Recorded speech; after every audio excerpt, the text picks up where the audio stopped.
All right, we're gonna test the handbrake. You ready? Yep, I got it. Let's go. Whoa, whoa, whoa, whoa, whoa, whoa, it's not working.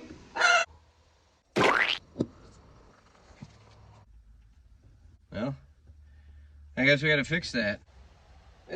That's a good idea.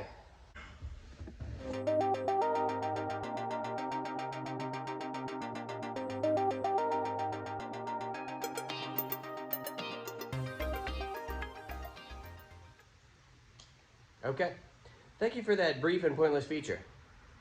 Apparently, I need to replace the emergency brake cable on my 1982 Honda Civic. I ordered the central emergency brake cable, which is the one that goes from the handbrake back to the splitter and lever at the rear wheels, because allegedly the part number, as long as this works, that is the part number. If this does not work, that's not the part number. This part attaches to your handbrake with just a pin. This is the boot that goes through the floor, and this is where it attaches to the lever, and this is adjustable. Mine is currently all the way in, which means this cable is all the way stretched out, and I don't have any more room for adjustments. It's time to fix it. This is the lever setup for the emergency brake cable. This is the passenger side cable. That was my head. This is the driver's side cable, and here's the adjustable one that goes all the way to the front. Okay, seems that we're gonna be able to get this off of here without it breaking as per the original plan. There we go. And now that center cable should, in theory,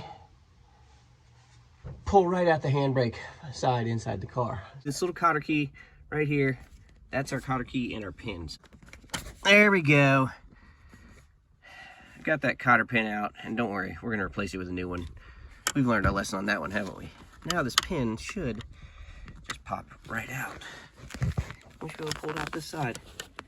There you go. There's the pin for that. Now that cable should come free,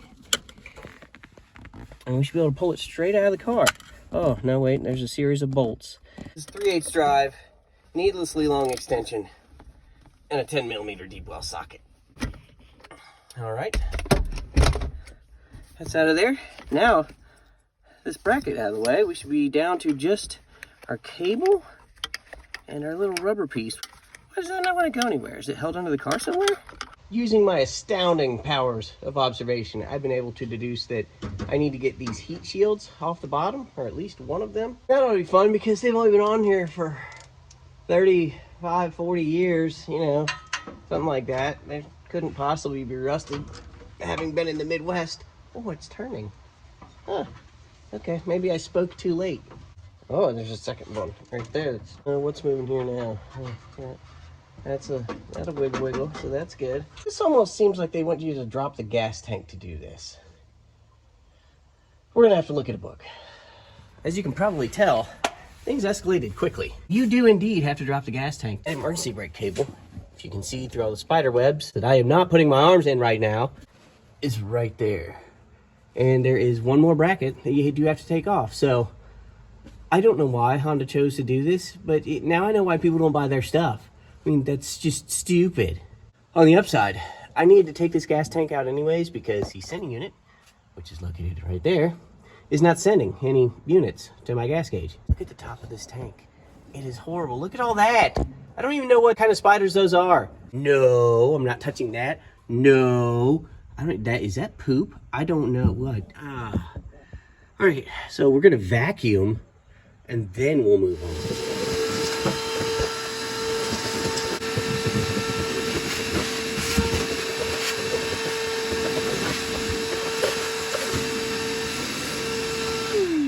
All right, now that this is 99% wildlife free, you can see what I'm talking about. This is the emergency brake cable. It has like an upper guide bracket here. Not the greatest design I've ever seen. There we go.